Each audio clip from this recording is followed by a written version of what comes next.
and I will start with Beata as the first and only lady in this panel. How does the market in Poland and Central Eastern Europe look currently? It's working.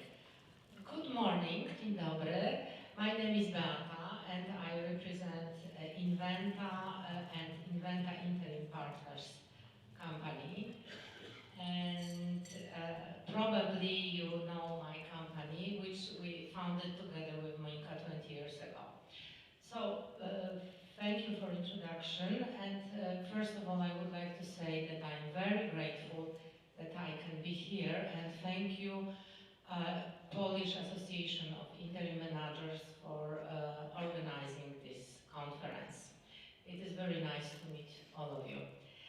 And back to your question, I saw the survey and the presentation of Roman, and it's very hard not to agree with you. So from my perspective, we are a company who runs the largest amount of interim projects in Poland, and we started about 19 years ago. Of course, it was very few of them at that time, but now we saw that the market is maturing, and COVID changed a lot.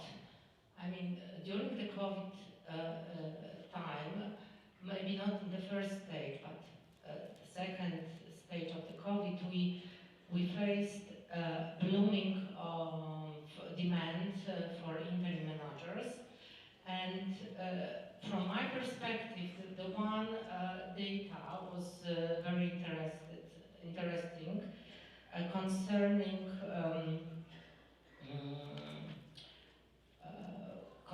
clients, and I have to agree that in Poland we started from assignments with international corporations, but now our family and private owner sector is awakening, and this is the, in my opinion, the future also for interim management projects. Thank you. Bernard, from your experience, what major markets could be the key growth factors and inspiration for us in Poland, in Central Europe, as you see, and we saw in the Jason presentation, it took over the 30 years, starting from Margaret Thatcher, to grow the business and to run it, so long time, for sure. But what other key factors could help us?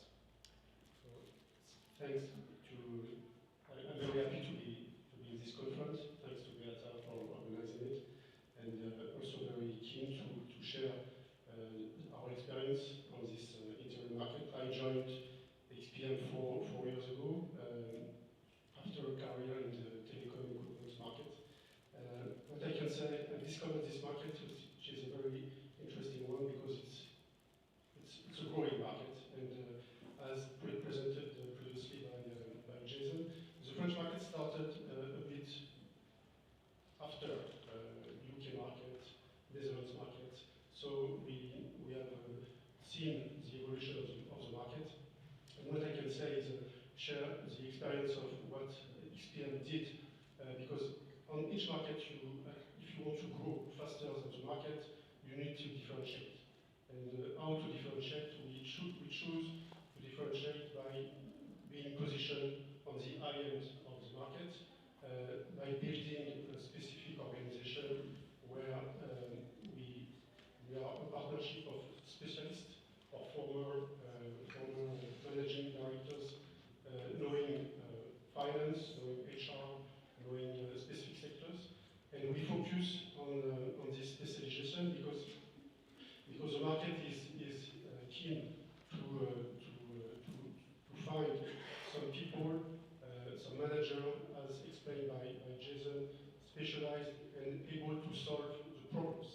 But if you have, on top of that, partners within your organization, like Inwenta, like Russam, or like XPM, you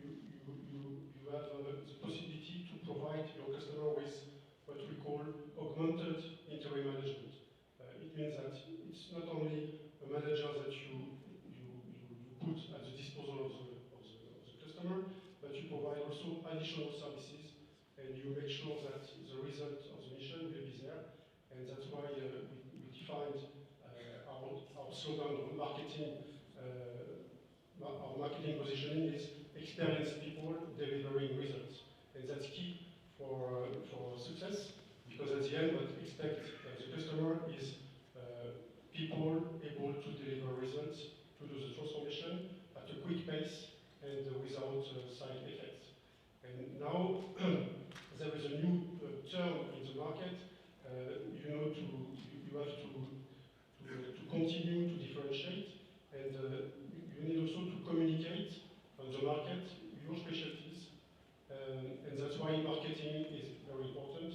You have to make known to the market that your company with your talent pool is able to solve the problems.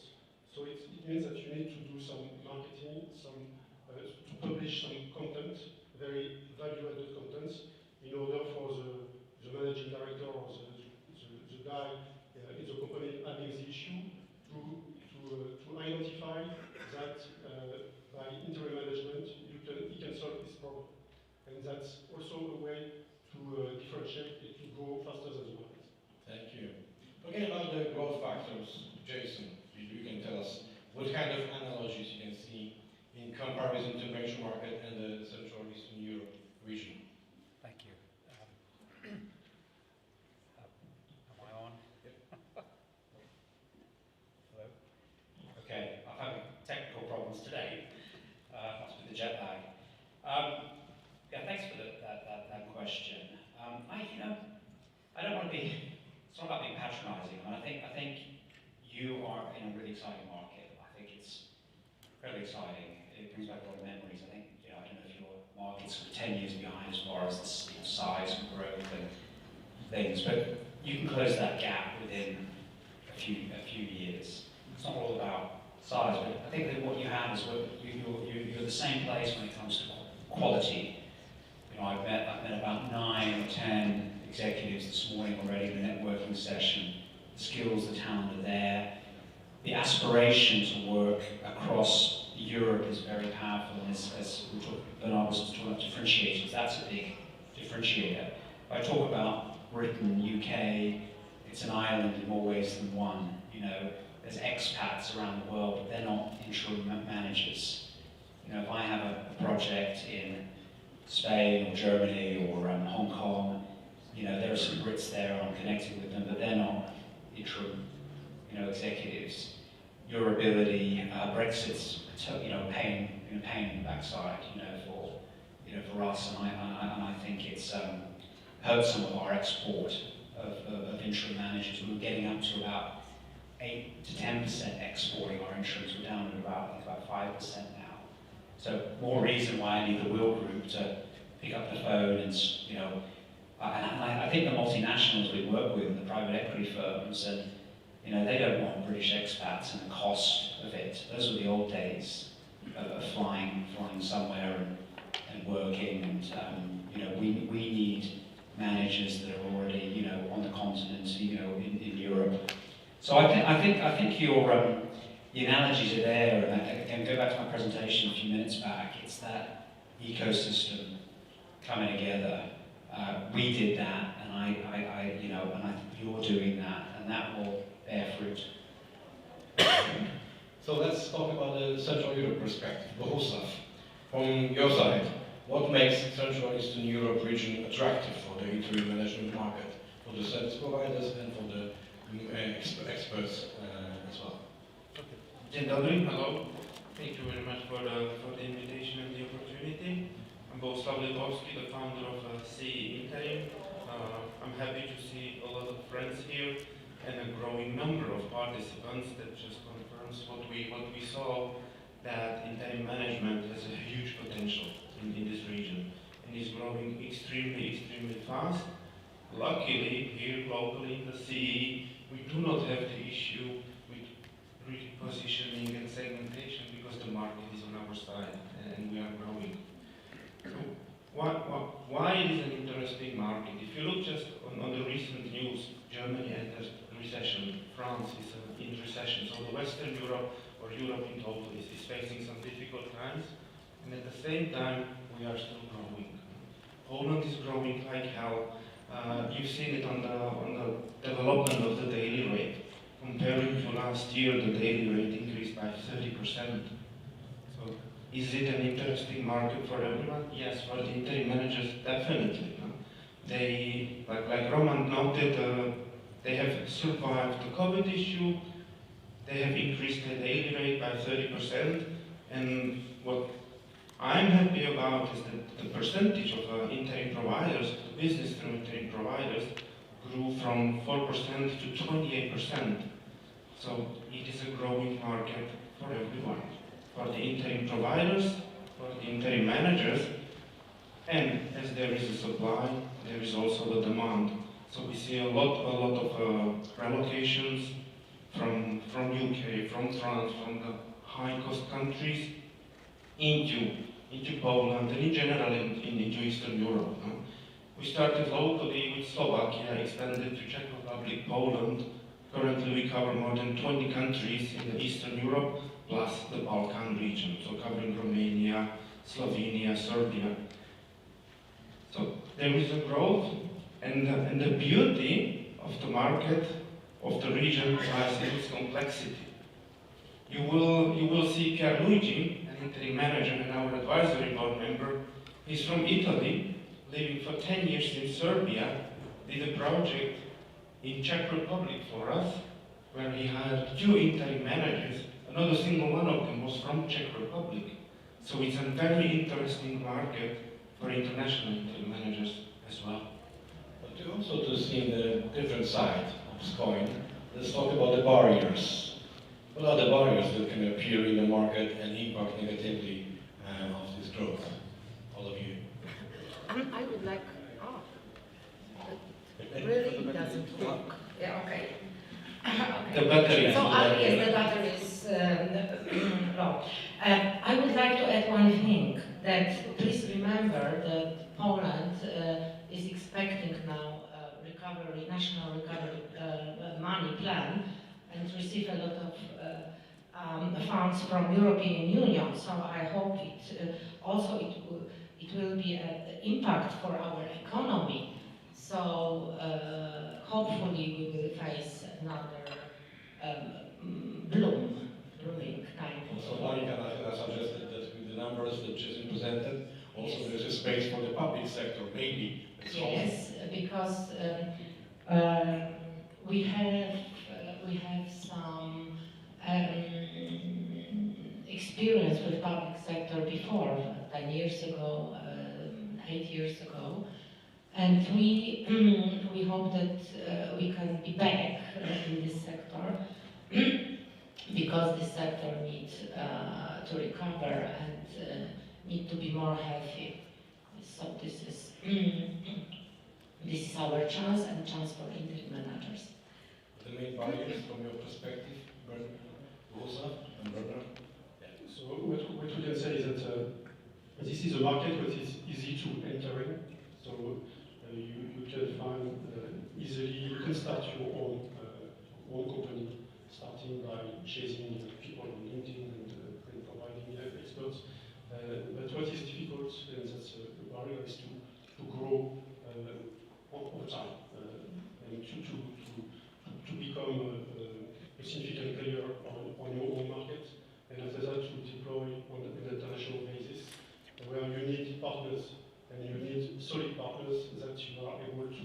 That's exactly what we are doing within WIP, because if you don't have partners over time, you may not be able to provide your customers with the right people at the right place, at the right moment. So this is a barrier over time. And also what we can say, we are, it's a very interesting market because the market is growing fast. So each time you have a growing market, it generates interest from many people. So there is a consolidation occurring of the market. So you have people from recruitments that are interested by this market. You have also consultancy firms interested by this market, and it creates also some fights on the local markets to get some partners. So transparency issue we have going forward, but it's a positive issue. Thank you. Barriers? Yes, I could just summarize and add on what Beata and Erna said. The barrier and the opportunity is the political situation.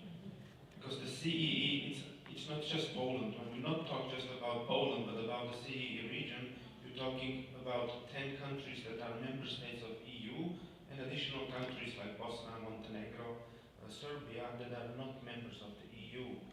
So basically, every year you have 2 to 3 governmental elections in the region. That does influence a lot. And it doesn't matter if it goes from left to right or from up to down. It is a change, and the market reacts to it. Private equities base their decisions on the political situation and the expectation of the economic factors.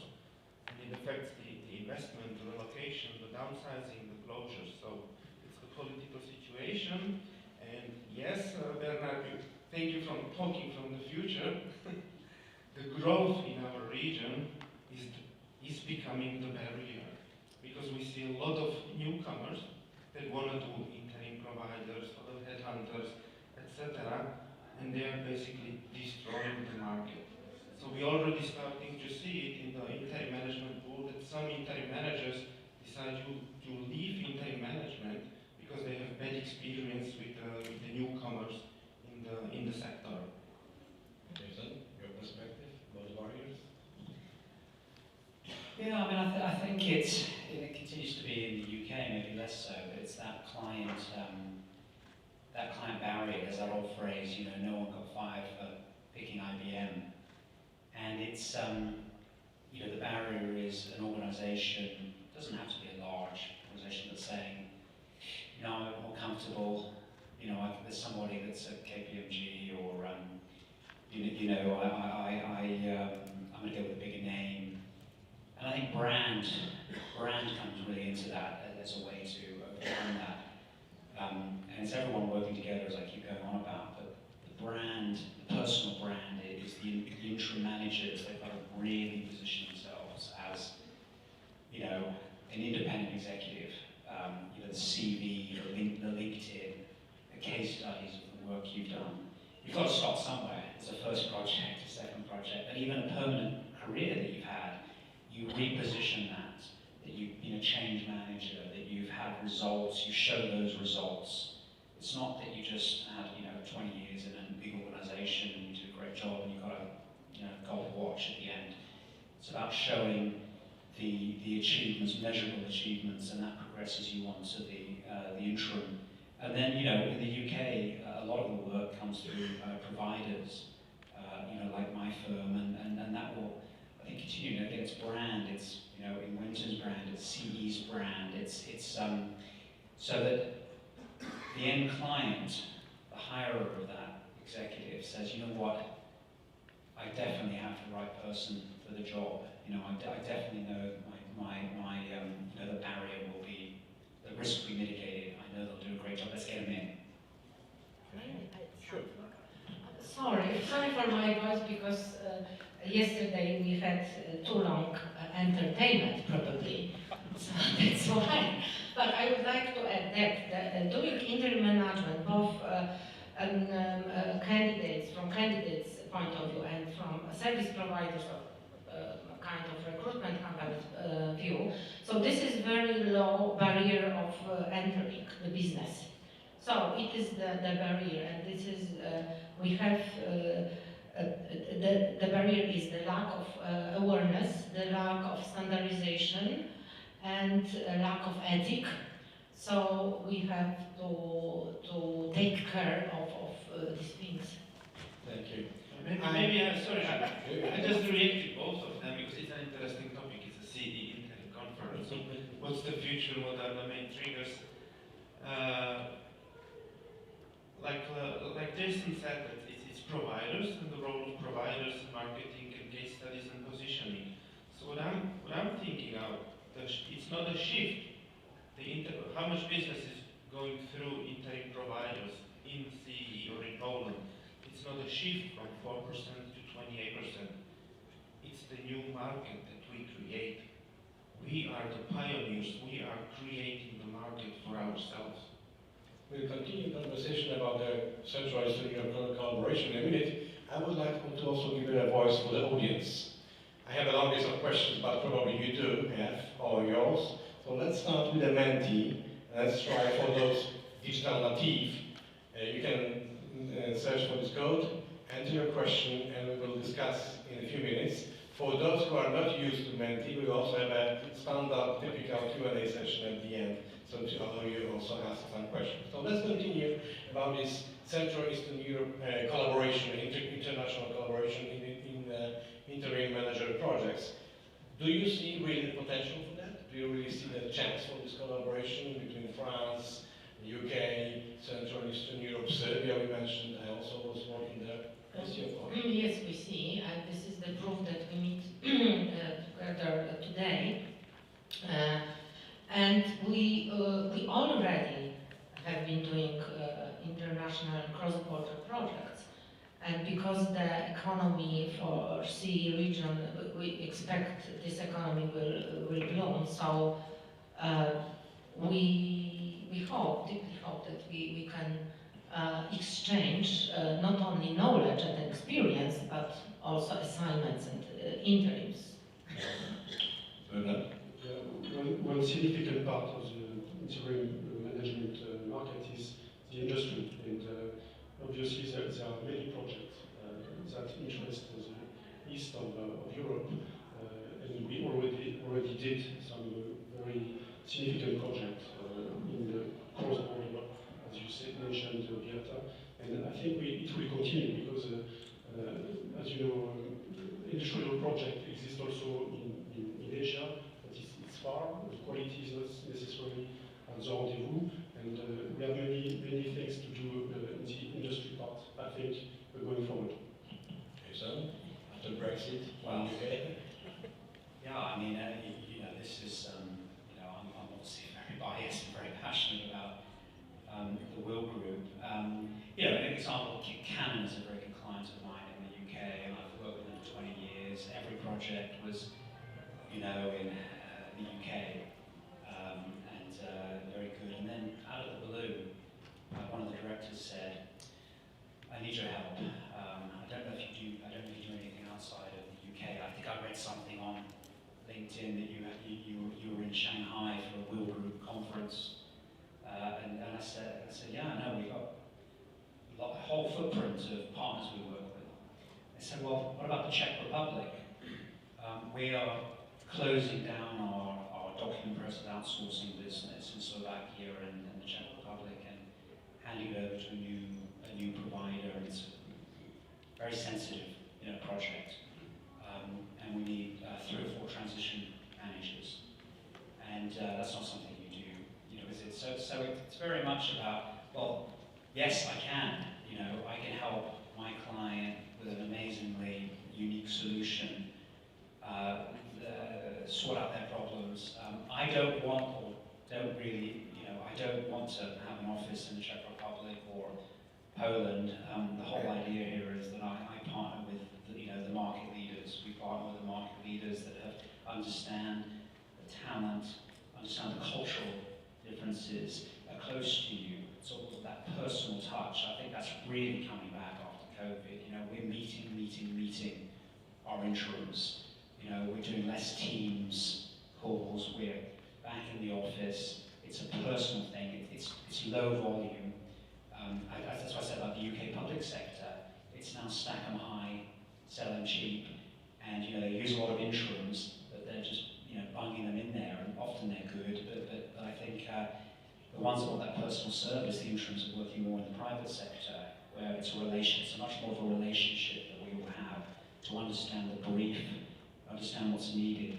So in the case of the Czech Republic now, Bohuslav, I've got you know about that area as well, but I might call a few of my partners, and because availability is a big issue and the skills that are needed. So you might be on the talent pool of Inwenta, but when it comes to whether you're willing to go to the Czech Republic, whether you've got the right sort of project management skills, suddenly it's like, yes, the right job at the right time. Let's get you in there. So collaboration is so key.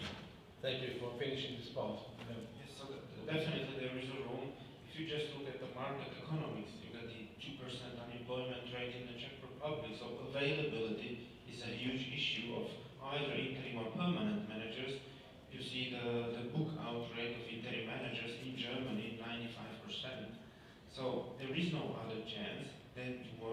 cross-cultural missions. And that's exactly the DNA of CE Interim. We are not expert in local Polish accountants for the Polish companies. If you look at our advisory board members that are sitting here, you will meet them in the presentations. You see Juan Ramon, by the name you know, he's from Spain. He's living in Slovakia, but he's been an interim manager in Austria and in Romania. I already introduced Pierluigi, he's been in Serbia. Christoph will share his experience from a crisis mission, coup d'etat military in Myanmar. And I'm sure you all know Markus Balzer, who is a German guy by the name, we suppose so, but with the heart he's a Polish one, because he's been living in Warsaw and he's been the CEO of Bayer Pharmaceuticals. So the cross-cultural cooperation is a must, and it's a beautiful opportunity. Thank you. We've seen the question from the audience. Do you really believe in the public sector that they will really hire interim managers? We mentioned a little bit about the political situation and the impacts. In UK, it was kind of a growth factor for this. What about this? Do you really see the public sector as a chance for the interim managers? Yeah, I think I can speak for France. It's not so developed as in the UK, but we think there is a huge potential for it because of budget constraints and so on. The issue of this market is the rules associated to enter, because you have to also to tenders, to bid, you have specific rules, and the rate is below what we can expect in the private sectors. So there is a lot of barriers, and it's not the funniest market you can dream of, but we think there is some room and some perspective in terms of growth on this specific market, simply because of budget constraints. And if the rate is below what we can expect in the private sector, the missions are often longer. So it's a way to compensate the lowest rate. So I think we have potential for it, at least. I suppose this question concerns Poland. So I believe, yes, I believe, because we are waiting for changes, and they are coming. And as I said, we are expecting money from European Union, a National Recovery Plan. Yes, this is KPO in Polish. And I believe that this money will be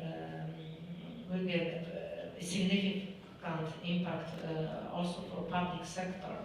But this is the question, or this is the joint effort of everybody here in Poland to insist on this sector and to promote this solution to public sector as a safe and result-driven solution, and very safe for public sector, yes, and not so expensive, because one of the myths connected to interim management is that it's a very, very expensive solution. But when you count it carefully and in detail, so at the end of the day, and this is not so expensive, and results are much more worth than the work is dedicated. And this is only 1 year or a few months, not forever. So I believe. And please help me to change the reality here. Jason, your perspective in public sector, especially in the region, but also from your experience in the UK and other markets. Yeah, I mean, you know, I don't know the Polish situation, but you know, it sounds like you need to start, you know, breaking down the doors and making that business case. And as Beata was touching on, you know, I think in the earlier days of us working in the public sector, you know, when we showed them a day rate of, you know, you need this interim, you know, chief technology officer, and they're going to be, you know, €1,000 a day. They balk at that, and they'd say, you know, what? And then we'd say, okay, well, let's get out a piece of paper. You know, in another ministerial department, you've got the chief technology officer at, you know, a couple £100,000 a year. If you take that day rate and you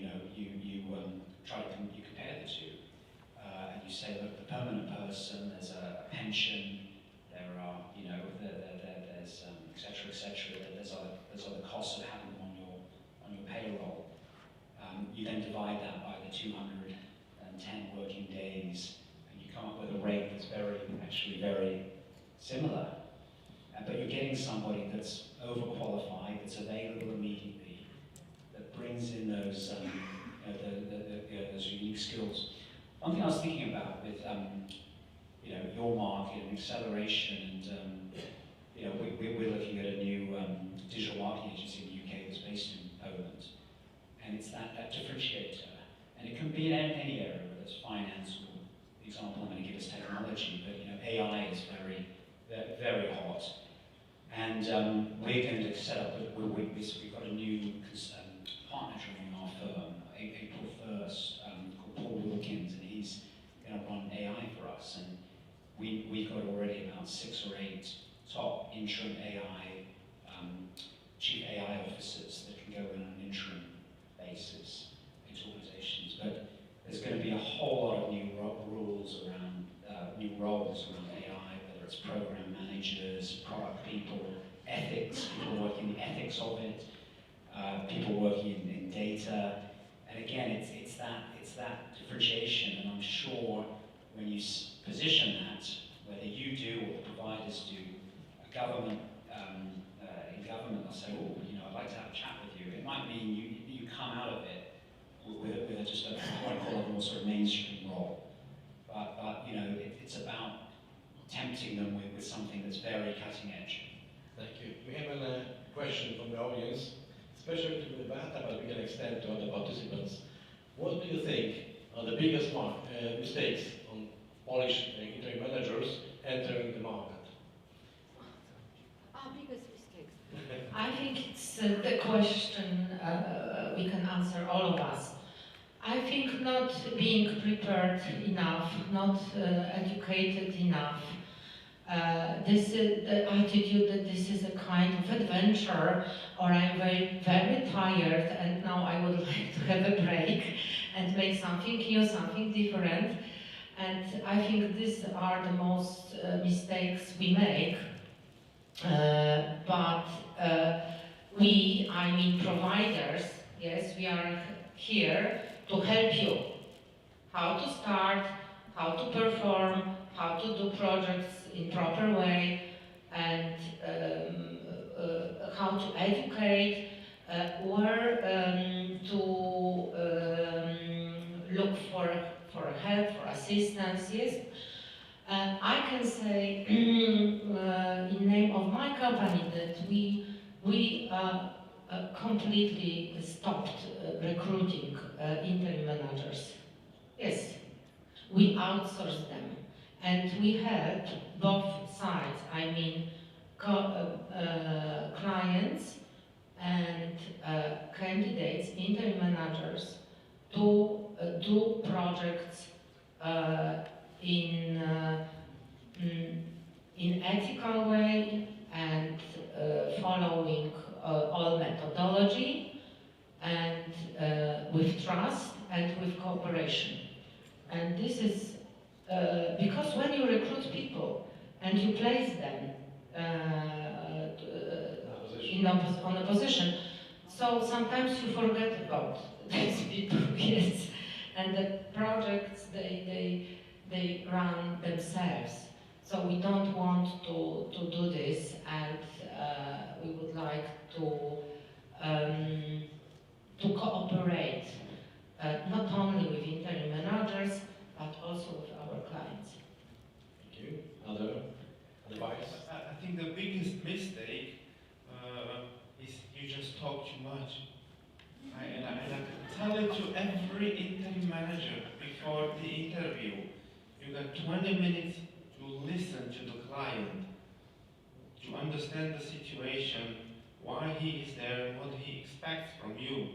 Then you have 20 minutes to present you, and 20 minutes to discuss how you would approach and solve the issue. This is not an HR interview, and if you start for 50 minutes talking about your parents and where your child goes to study, you lose the client in the second or third minute. So the biggest mistake is just don't talk that much. There's a reason why we have 2 ears and one mouth. Listen. Listen. Exactly. Listen more. That's my recommendation. Listen. Thank you. Bernard, biggest mistake when entering interim manager projects? So I think the biggest mistake is to not to be the adequate manager for not only the hard skills but also the soft skills. Soft skills are key for the success of the mission, so you don't have to avoid them, but you have to make sure that they are present day one, because it can be the success of the. So it is a mistake to not consider the soft skills. They are key for success. Jason. Well, I can't tell you how many CVs I see every day where the interim is interim finance director, CIO, CTO, chief operations officer, program leader, God's gift.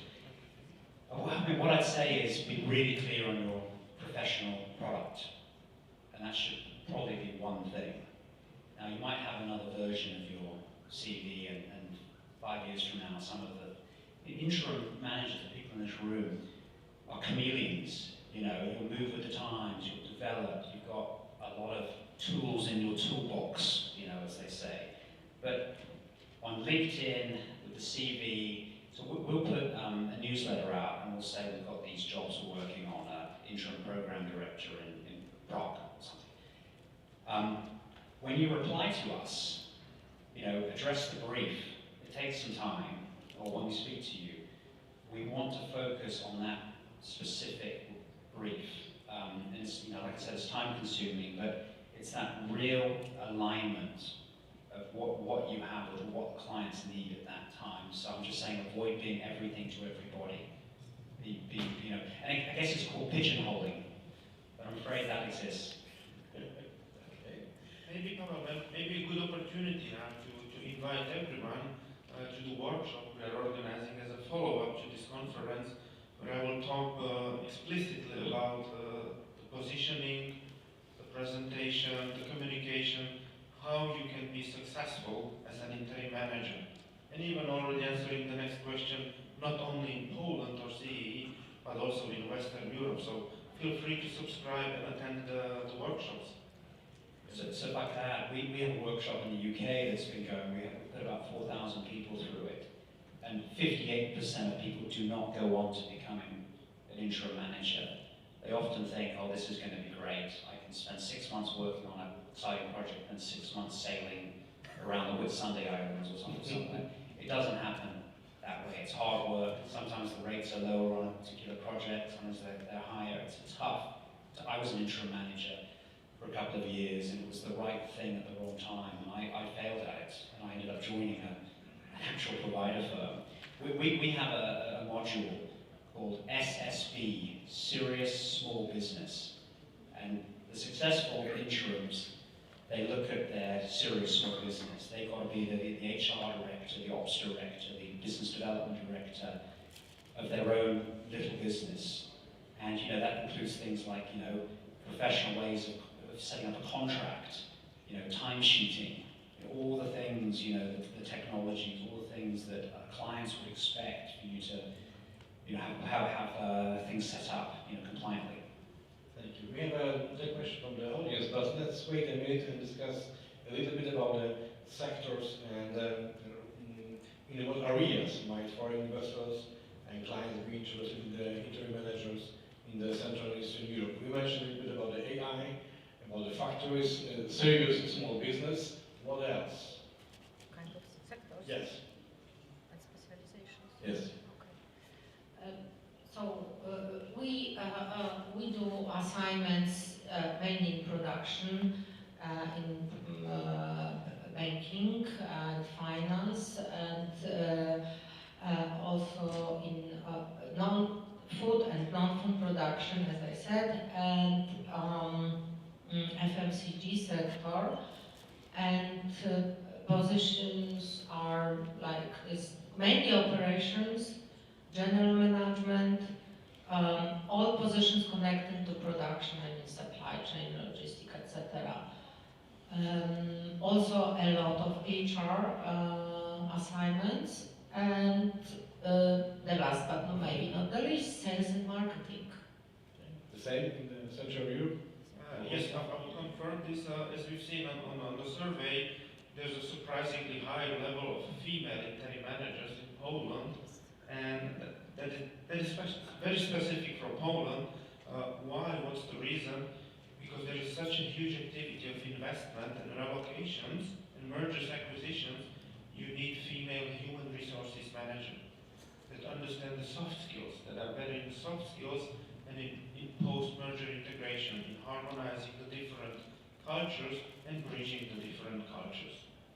And the rest, I agree, it's operations, all the relocations, offshoring, nearshoring, downsizing. I mean, they move from Poland to Serbia, from Serbia to Turkey. So you get a lot of recurring clients that basically continue to exploit the cheaper labor force. And now we see a huge move into Morocco and North Africa. So these are the sectors and motivations. How about UK, Jason? Well, I mean, interims are used in most sectors. I think there's some sectors like retail, FMCG, they use fewer because they see them too expensive. I wish we had the same female split. We even set up a group called Interim Women about 15 years ago, and that helped a little bit. But we'd like to learn from your market. Private equity is the big one for us. They love interims. You know, they want people quickly. They don't like headhunting fees. You know, they want somebody quick who's brilliant. They suddenly do a carve out.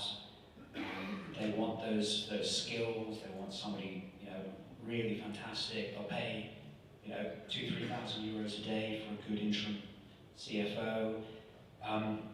They move quickly. We're only ever competing against their own Rolodex of people. But we move quickly. They often want them to go perm, but it's not perm. They spend a couple of years there, they're locked in, maybe they're incentivized, but they're an interim still. They still think and act and talk like an interim. They have the spirit of an interim, but they may be locked in and make, I can think of 5 or 6 examples where we've made multiple millions of pounds for that individual. Then they've made that, then they've gone in as an interim again, and they've had a sale, they've made a lot of money. It's quite entrepreneurial, it's quite exciting.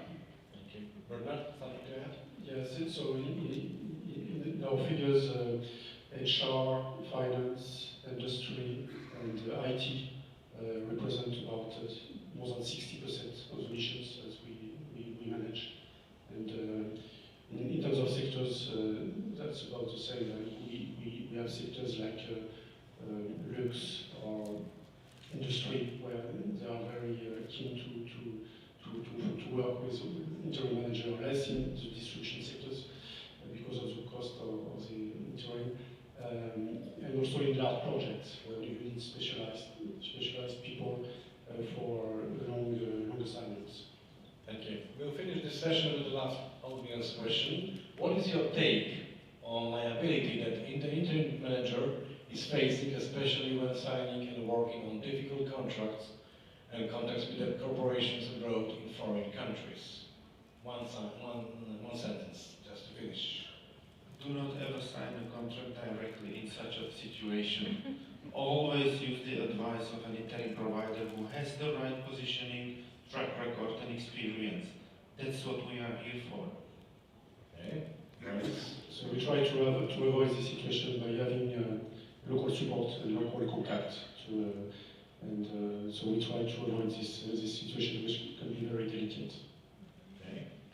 I would say check the situation, be prepared, have expertise, knowledge, and listen and react. Jason. Yeah, I think it is. I think it's just taking a lot of advice, and you know, we insist on things like professional indemnity, insurance, and there's a lot of paperwork. We're often putting, you know, we might work with a private equity firm, say, in London, but we're taking a manager out of Tampool in France, and the project is in Finland. I mean, that that is a previous example. But it's about getting, some of our strong people in our back office together to look at those variables and make sure that we're getting the tax situation right. We want to take the risk out of it. We want to focus on the actual delivery of the project. And, we want good people to look at the admin side of it. Thank you. Bravo to our guests.